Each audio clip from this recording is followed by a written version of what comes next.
As I got here this morning, I had that kind of wobble where I thought I definitely picked the wrong project to talk about, because staying to me has this sort of character of staticness and stillness, and I think we are really, we're very keen to promote stillness because we're all aware that, we perceive things as being very quick, but I actually am really interested in what happens when we move things around.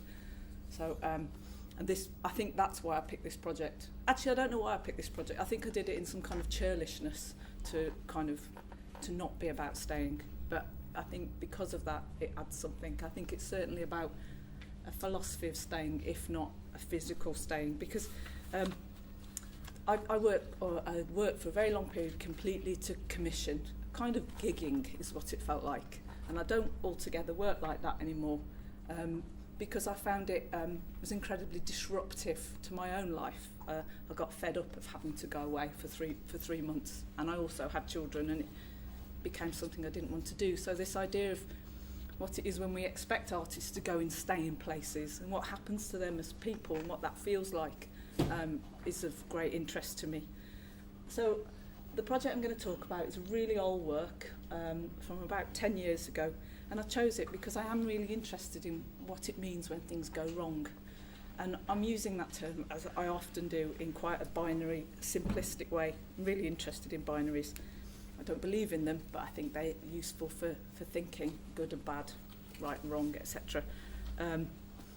So I'm interested in what it means when your project, when you go in as an artist and you're commissioned and you're very mindful that there's a set of expectations upon you, how you think about those, what happens when things don't go as you plan, and what that means, and what that might mean for where you got the invitation from in the first place, and what the people you're working with is. So this work was made in Manchester, at Manchester Royal Infirmary, and I'm always really interested in how you end up in a place in the first place, and why anyone thinks it's a good idea for you to be there as an artist, and what's at the back of that invitation, and what the expectations are, and what's stated and what isn't stated. So I was commissioned by an organisation called Lime. Lime is one of those dinosaur, I have to say, arts and health organisations that have been around for probably 15 to 20 years, and I knew of them because I spent 3 years working in a hospice, making work with hospice patients. So I have a particular interest in healthcare context. I'm not interested in biology or the science of healthcare. I'm interested in what it is when you're a person in healthcare.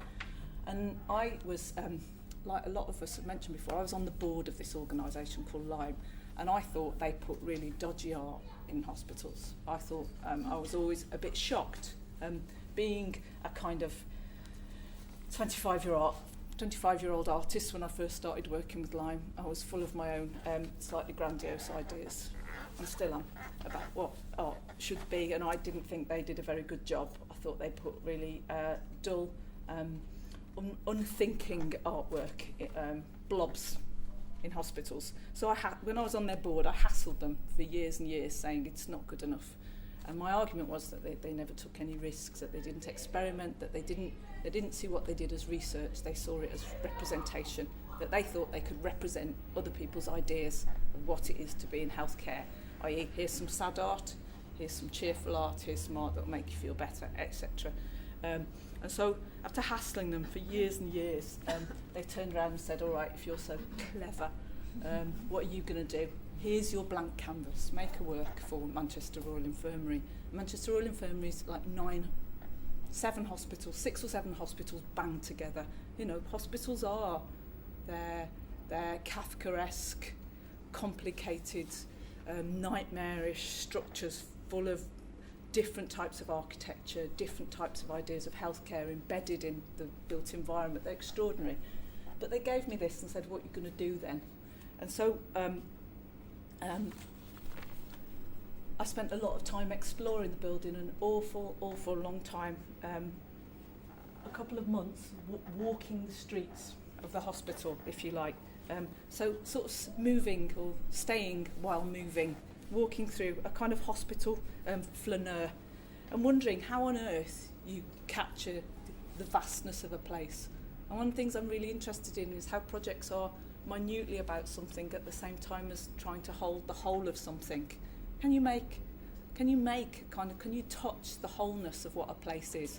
And knowing that that's an impossible thing at the same time. So walking this space and just becoming really inured in the sort of weird momentum of a hospital environment, its movements, lots of waiting, lots of fastness and slowness, private and public activities, and knowing that no one knew all of it, no one, or perhaps the estates people did, who would know all of it, but also being utterly overwhelmed. What the hell can one do to capture this space? How can you articulate what it feels like to be in this space and what its relationship to thinking about art might be? So I started to notice the art and to be, again, really irritated by its anodynness, by its Athena print, repetitious nature, by its frames, by the way it was placed. And I started to do, without really knowing that I was doing it for a while, and then consciously an inventory, a full paper inventory of all the artworks in the hospital, but become really interested by what I could access and what I can't, and what's public in a hospital and what's uniquely private. Like there were 20 or so artworks in doctors' own offices. Can I get to see those? So sort of there's a degree of inquisitiveness and perhaps overstepping the mark, trying to see in places where I'm not really meant to be seeing. But also I started to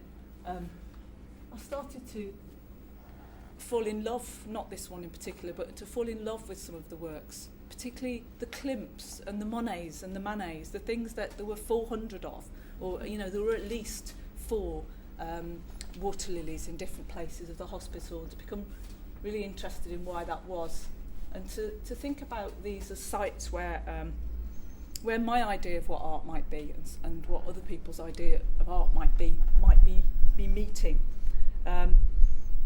There was also really simple things like you get big art in big corridors and medium-sized art in waiting areas, colours that fit different colour schemes. So to see this sort of collection of 300 plus works as carrying something of the language of a hospital environment.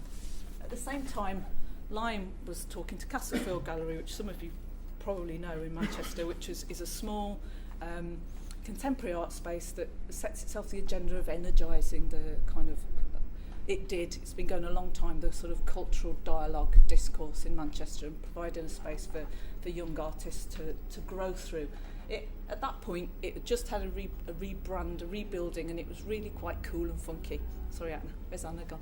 I can't think of another word to say cool. It kind of fancied itself. And Castlefield wanted to work with this project too, and so I became hemmed in by these two different agendas. And I find that thinking about those agendas, I think we have to have no stone unturned, and to not ignore what those agendas are, and to try and see our position with them as artists or curators as a place where those things can be articulated and touched and not avoided. Can't run away from these relationships between institutions. But I did feel quite hemmed in by these two different viewpoints, and I began to think a lot about began to think of the Castlefield Gallery as the avant-garde in a sort of traditional, aspirational, contemporary art way, and I began thinking about what the avant-garde was, and things like how one of the ideas embedded in the avant-garde was to take art close to life, and yet actually spending time in the hospital, the art was about as close to life as it possibly could be. And I began to fantasise about the Castlefield and the hospital looking at each other longingly. Alan Capro writes about a sort of meniscus, when we make art or when we act in the social realm, we touch the sort of social meniscus, a kind of skin, and we're sort of weighing it and touching it, and sometimes we want to push a bit further through it, and we're sort of feeling the boundary between us as individuals or between us and institutions. And I began to think about a meniscus between these two places and what would happen if I tried to poke my finger through it, basically. And about how Castlefield were desiring of the relationship to life that the hospital had, and that the hospital were aspiring to have some contemporary art in the way that the Castlefield was. So I proposed that we would just take away all the art. I began to think about how to forge the relationship between these two spaces. So I wanted to make the space of walking concrete, if you like, and articulate. But the first thing I encountered was, who do you ask in a hospital to take all the art away? There are 350 pieces. So I asked management, I asked every ward, I asked medical directors, I asked estates. Estates were the closest place where I could get permission. But even then they couldn't give me permission for all of it. In the end, the only person I could legitimately ask was health and safety, to do with what it means to have people doing things in a hospital. It was a kind of interzone. No one has permission. No one looks after this collection. It's a kind of social, a kind of interzone. So in the end, we came up with this system whereby the only thing we could do was to take away all the work in a weekend. So we had to do these calculations about how many people do you need to take away all the art in a weekend, and there were 10 of us. And we had to take, and their only condition was that everything had to come back and go back in exactly the same space and exactly the same condition as it had gone out in.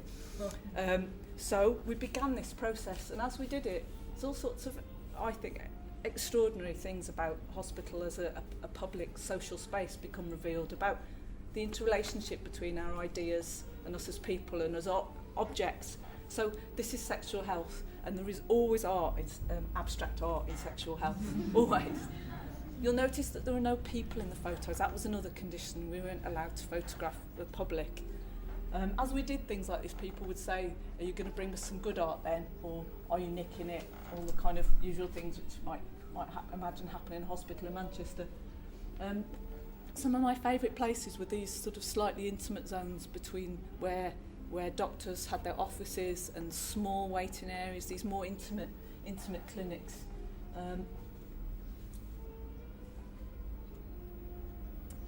Sometimes we had a lot of trouble getting them off, actually. They're actually really difficult to get off. But we sort of moved through in a kind of line. And then this moment came, so incredibly hard work, sweating, pouring, wondering who I'm responsible to. I'm responsible to the public, responsible to the hospital itself, responsible to the 9 other people working with me. And then this point came where we came to take this work off, and we couldn't get it off because the security clips had been trunked. So the trunking that hospitals build everywhere to hide cables, this stuff, covered the clips, and there were several others, so you couldn't access the clips. So we had this moment, we were like, shit, my project that's taken a year to plan has just gone wrong. What do I do now? And then there's a terrible anxiety of a kind of making a whole ship launch and then it not being able to deliver. But in this moment also, and as the day went on, there were a few other moments. There was a very large resin bunny outside the children's ward, and as we walked up the corridor, matron came through the double doors and said, "You're not taking my bunny. This is how we navigate, how children know it's the children's ward. You can't take my bunny." And I hadn't known what to do about bunny already because I didn't know if bunny was art or not. So I backed down, and then we came to intensive a ward where there were very beautiful gold-leafed new works, and the ward sister came out and said, "I bought these myself. You're not touching them." And so all these things where, on one level, my aspirational art project was falling apart. On the other hand, there was this moment where the genuine commitment of the place, what was important to the place, was kind of bleeding through my clever idea and taking it apart and touching this moment where real life bleeds through. And so this moment where it goes wrong for me, not that I always look for it to go wrong, is the moment where something is speaking that is I couldn't have found any other way. And so I had to leave these works, and they became the thing that undid the completeness of the project. And I think they're the thing that in the end made it work for me. But it took me ages to understand it. not as failing, but as the whole point, to touch that sort of meniscus between how an artist's idea or an idea and the concerns of a real place. So when the work was moved, we had to use a sort of Tetris system. Again, I sort of initially had lots of thoughts on how to hang it, like salon hang, themed, kidney area versus dialysis art or heart art. And in the end, we just had to we'd stripped it out of the hospital, we literally filled the Castlefield Gallery with it, fitting the next one in where it fitted on top. But this thing revealed all these things about healthcare to me, and about art, in a very sort of quite basic way. There's very good reason why there are lots and lots of Athena reproductions of Monet and Manet. It's because actually they're really good. And so I had this complete reawakening of my visual language. They're good. They're better than a lot of the contemporary stuff that was commissioned in the hospital. Where did that put me? There were these god-awful graphic reproductions of the life of the hospital done in the 1990s, which were my least favourite things. These were the only valuable works in the collection, and they're very important paintings of hospital founders. But next to them ended up these black and white, kind of slightly film noir photos of hospital founders. I think they were done in the sort of 70s and 80s. This one's smoking. And then here there was this sort of very, because Manchester was very worried about how ethnic minorities were not accessing the hospital, there was a lot of sort of ethnic batik work and some images of black and white hands holding together, and some very sort of cliched early representation intended to address racial issues around the hospital, and all this was just squeezed together. So I felt like I had a kind of history of the hospital being revealed to me simply by not allowing the work to stay where it should have been, but to moving it to a different place where I could see it differently. This painting was of a very popular woman who'd been in hospital and had raised hundreds and hundreds of pounds over the years for the hospital, and then died, and this portrait had been made of her. And a mass of people came into the gallery to see this particular picture. And this really interesting relationship with the Castlefield had lots of conversations with the Castlefield about this art, because some of the things were difficult for them, because they'd have audience come into the gallery and go, at last you've shown some art that we like. And so we know that these sort of divisions about language and its closeness to general day-to-day values are really complicated. And in some ways that was problematic. It created an us and them, but on the other ways it opened up this idea of talking about what a gallery might be for, as well as what an art collection might be for. And so in a way, although it was probably one of the least challenging artworks for the gallery to show in terms of its appearance, for them it was quite conflicting and discordant for them. It didn't sit easily with their agenda. And there's this separation between what you were looking at and what had happened, and this separation between what a process might be and what a product, which is very interesting to me, but complex for them as a newish gallery. I like this one because I like the canteen oranges. I finished. I like the canteen oranges particularly.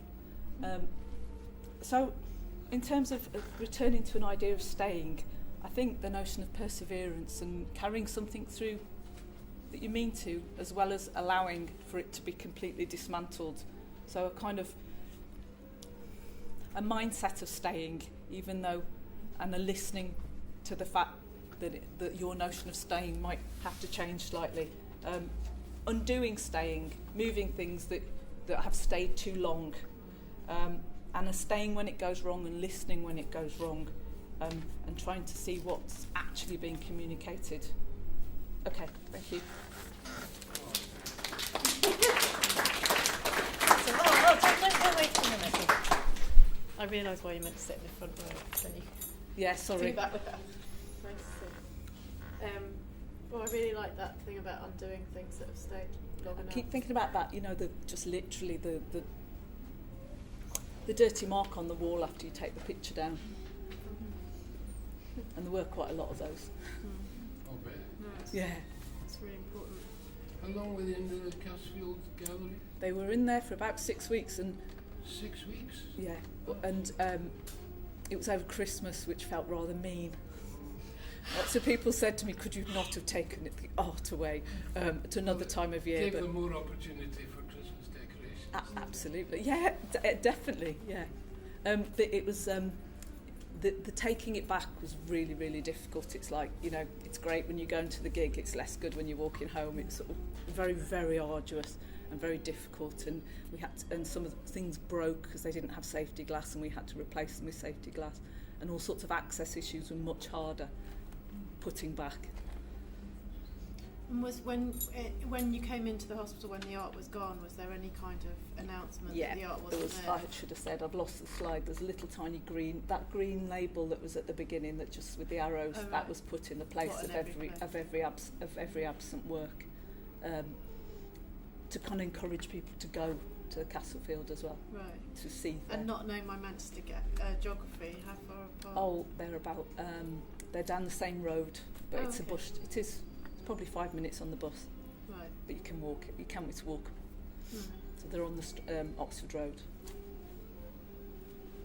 Did When you returned all the art to the hospital, was there any dialogue with the patients and the doctors and the staff at the hospital about had their kind of perception of the work changed after missing it? That's a really good question, and it's one of those lying when they commissioned me, because I'd been saying to them, you should be doing research, because that will enable you to not have to deliver what you think is responsible.